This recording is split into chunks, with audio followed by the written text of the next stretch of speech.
পরম প্রেমময় শ্রী শ্রী ঠাকুর অনুকূলচন্দ্রের হস্তলিখিত সত্যানুসরণ গ্রন্থ পাঠ করছি।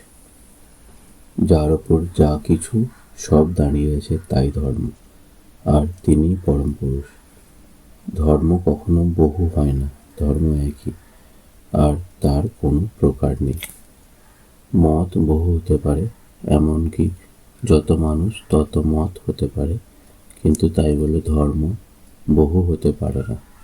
হিন্দু ধর্ম, মুসলমান ধর্ম, খ্রিস্টান ধর্ম, বৌদ্ধ ধর্ম ইত্যাদি কথা আমার মতে ভুল। বরং ও সবগুলি মত, কোনো মতের সঙ্গে কোনো মতের প্রকৃতপক্ষে কোনো বিরোধ নেই। ভাবের বিভিন্নতা, রকম ফের, একটাকেই নানা প্রকারে একরকম অনুভব।